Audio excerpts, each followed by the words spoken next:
us and just give us your thoughts. Well, hello. Hey, Hi, welcome. how are you? Can you hear Hi, me? I can Oh hear my God, you. We can. I haven't done a live in so long. I don't know how it We're works. gonna get them. I said I haven't done a live in so long. I forgot how it works. Don't worry, I got you. You are so good. The light is good. You're you're Yes, golden. So first of all, I want to say welcome to Champagne Ministry. I thank you so very much for joining us. yes, so good to see you and be in this space. Absolutely. Yes. Well, first of all, tell the Champagne congregation. First of all, what's your I, name? I am Marsheia Smith, and I also have a nonprofit. And off of that, I actually started Queenship Circle, which is a space where I really want women to just collectively be together and really become the highest version of ourselves. And I do that by just being transparent and sharing my stories of all of the craziness or all of the growth and development that I've gone through, and just share it and just be open and candid and just have an open space. So yeah, that's me. I'm here and I'm so happy to finally be on Champagne Ministry in the church. I'm so happy. I'm so Yes, yes, yes, yes. And this topic is with amazing. Yeah. repeat that. I didn't I hear. said this topic is amazing. And what you just I forgot what's her name that just came on. Like that was just a good, like what you guys were talking about, just leading into just kind of being reflection of like relationships and just knowing that it's all about self-love. And oh my goodness, yes. These are important spaces to have. So I'm just glad that you're here. Now, I just want to open it up. Mm-hmm. Your thoughts. I want to know, what is your tipsy testimony about relationships? What do you have to tell Oh, us? oh my God. So my tipsy testimonies, where do I begin? Oh my goodness. So with me, I feel like I most of my relationships were like really toxic. And so I haven't had a full, and you know what? They were toxic. However, I feel like what we talked about, what you guys were talking about before, and you talked about it a little bit, and you said that you can't really get upset about the relationships that you were in and then they're toxic, because I feel like the relationship that you have is merely a reflection of you at that moment in that season, and you can't be mad at that situation because it was the season, right? And it's what you decided to accept at that time. So, although that for me, okay, the guys were abusive mentally and physically, and I saw the pattern. So, the second time, and then I had him in the span of 5 years. So then I had another 5-year relationship that was the same.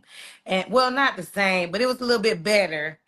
But at the end of the day, it was still kind of the same toxic traits, Yeah. right? And so I'm like, okay, something ain't right here. Like, what? Something has to change. So why am I continuing this pattern? So instead of being like, oh my God, he's so terrible, I said, let me just tap in with myself to see what's going on. And so that for me, I decided to go to therapy and just kind of really like tune in and try to see what was going on, what were the patterns, and just not take in the fact that, just not put it all on the other Yeah. person. Like, and so when I did that, it was just kind of like, you know what? I really did that and just kind of just tuned in with myself. What was I feeling? And just kind of just really taking it in and just kind of say, okay, what qualities do I have, or what am I possessing that is attracting me to this type of person? And once I really started that, that's when the self-development started for me. Mm. Like just really tapping into myself and just trying to figure out those, you know what I mean, those qualities and traits, and start working on that. and then things change. Not saying that, I mean, then I start, but then there's the vulnerability piece, right? Because you then start doing all this self work and healing. You done figured out what was wrong so you can heal the inner child or whatever it is. And then you're like, when you start really finding somebody that's like, okay, you're finally attracting what you want. It's like, oh, wait a minute now. I got all this self work. I'm good. Oh, don't come on in trying to mess it up. So the vulnerability piece, that's definitely where I am right now with I've done all this work. Like just letting someone come in is like, baby, no. That, thank you so much for sharing that because, first of all, you're such an amazing example of someone who experienced, like most of us do, and don't Mhm, say it, toxic or abusive relationships, right? mhm, Um, saw a pattern. You recognize the pattern, first of all, which is a lot of what a lot of us don't do. A lot of us think it's only the other person, right? And mhm. thought help through therapy and you begin working on the inner child and all that, but no, everybody thinks, oh, I go to therapy and then I'm better and then life is great, but we are a forever work in progress, right? Yeah. Like I said, I did all this work on myself, I invested in myself, and now I have something to protect here. Like Mary says, you are worthy, I'm worthy, so now I'm looking through these glasses, I'm aware of my patterns and I'm going to interrupt them, but Yeah. who is worthy of me opening up and giving myself to and being vulnerable to, because I know how hard I work to get to this place. How do Yes. you determine something like that? It's hard. It's hard. And once you realize, like with me, I'm very much so an empath and I very much so was a people pleaser. So that attracted these toxic, they were like, people that was like, oh, this person is nice, this person is this. So I attracted a certain type of men because of that. But then when I started really tapping into myself, I realized I was doing the same thing in friendships, so I had to cut out friendships. You know what I'm saying? So I was just like karate chopping. Like I was just like, you know what I'm saying? Like I was really like, okay, I done figured it out. I'm not doing this. I'm setting clear boundaries. And then you're like, oh, now you're really like dating. And you're like, wait a minute. So it's like you're continuing to do this work and you started making like really genuine relationships for people to see you who you are because now you see who you Yes. are. So it's interesting, girl. And so interesting because, like you said, it's not just romantic relationships, Mhm, but those same patterns exist. That's so true in friendships and all kinds of relationships, right? Because mhm, from our childhood, we learn these certain patterns and coping mechanisms, and we have certain insecurities and all kinds of things at play, and we attract the same like emotional signature, mhm. even though they're bodies and different kinds of relationships. It's that same emotional Yes. pull that us that feels familiar, even though it may not be Right. healthy. Um, so Right. so so my question to you is, all right, Mm-hmm. after doing this cut off and letting go of toxic people, Hmm. that sounds a little bit Very. lonely, right? How do you now chart the path forward, having cut out what isn't good, but how do you make room for what is? So I think that by that time when you're cutting people out, you're pretty sure of what you want. Like with knowing that you cut them off, you know I no longer want a friend that I'm going to pour into them and they're not going to pour Yes, into me. That's not what I yes, want. My prayer is now to have friends where we're on the same page, where they see me for who I am. I pour into them. I can be genuinely who I am, right? yes. I can be that loving person and know that I am not it's going to be reciprocated. Mm. And you know what I mean? Like just having genuine love. So you already know once you cut those people off, you already know what you want.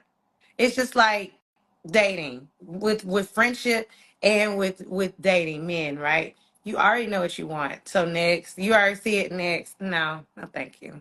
You know, Like, That is so important.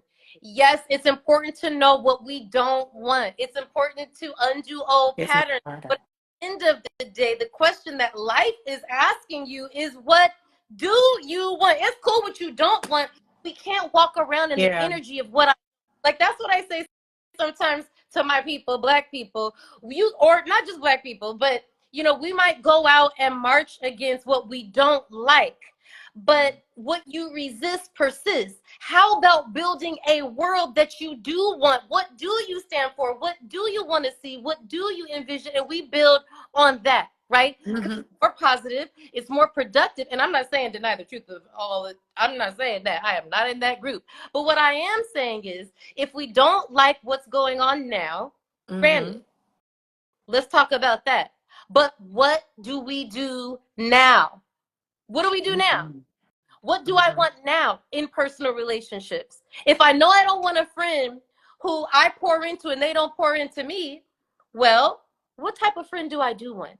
And then when That's I'm true. aware of what I do want, I'm walking around in the world in a more idealistic way, searching for what I do want. Has anyone ever mentioned like a particular car to you, or a particular Mm-hmm. color, or particular food that you hadn't thought about before, and then all of a sudden you see it everywhere you go? You're like, that's so weird. Like, I wasn't thinking about cobalt blue, and like now I see that everywhere. Well, cobalt blue is not all of a sudden showing up there. It was already there, but you are just more attuned to it because you were aware of it. You were Mm-hmm. subconsciously looking for it, so it shows up for you. That's So what I'm saying, true.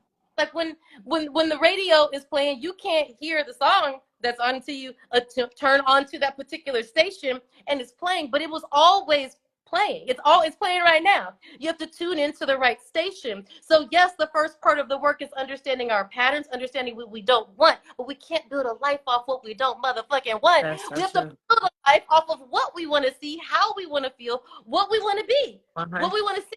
So turn on that station, identify and see, this is the type of man or woman or friend or life I want. That's what I want. I'm gonna walk around in this world knowing I deserve it, acting, speaking, living like that. And I know because I step out on motherfucking faith that it'll Hey. go up. And I'm also not dependent that it will, because I can meet my needs, because I love myself. And I'm gonna walk around in that energy, and all that I wish will attract to me, because that's what I am. What? I'm about to shout. I'm shouting. Sorry. But you know what? Yes. It's so important. But wait a minute. I have a question. Um, mm, mm, mm, mm, mm. Okay, Joey says it's weird because empaths, which you mentioned that you are the ones looking for the troubled person in the room. The radar Mm-hmm. is looking for what hurts most. Mm. That's a I don't think I'm an empath. Okay, but I'm kind of selfish. I Ah, that's so true. I feel like we as empaths, we can feel when someone is hurting Yeah, and when someone is in need. yeah. But I think when you start bringing in emotional intelligence and when you understand what you want is more Woo! important, then Yeah. you realize that it's not worth it. You know what? That is so beautiful, because you can be an empath and you can feel other people's pain. But at the end of the day, if you can be an example of what healing and self-love and strength and beauty and all this, you're more powerful as an example to that person. Mm-hmm. So I absolutely agree with you 5,000%. It's one thing to pour into people, but first you got to pour into yourself. And nothing's going to Yes. inspire somebody else. You could tell them all day, but when they see the example, when you walk in the room, as you do, as the woman you are, that's even more powerful to me. Mm-hmm. Yes. Yes. Yes. That Yes. you're an Yes. empath doesn't mean that you're necessarily looking for troubled people. You just pick up on the energy. So Mm-hmm. Yeah, that's what I was yeah, saying. I think we Yeah, you feel it. You feel it. have Mm-hmm. different sensitivities Mm-hmm. too. Depending on who we are, what our talents are. So, Mm-hmm. but I am just so thankful that you joined I'm us so today. And happy to thank you be for here. beautiful work in the community. How can people follow you and support you? And just so you know, everyone, I pinned Bethany's, who was on earlier, her Don't Fall Pray book. That's a book on dating. And Be Epiphany, that's her account. So make sure you follow her. Okay. And next, I would love for you to share where can we follow you and how can we support you? Yeah. So you can follow me on Marsheia_Smith. I actually have a link to my YouTube channel and my websites. And you can also follow me on the_Queenship Circle. And I also share a space where we can be vulnerable and just tap in with me. On Wednesdays, I normally do something. And I can't wait for you to be on my live too on Wednesdays. I say word, okay? Yes. I So thank you so much. Love y'all. okay. Love I you, Morgan. love you so much. Put your ad, Oh, your account in the comments and I'm gonna pin it. okay. Love you. Love you, boo. Bye. Bye. All right. So we've had some amazing guests today.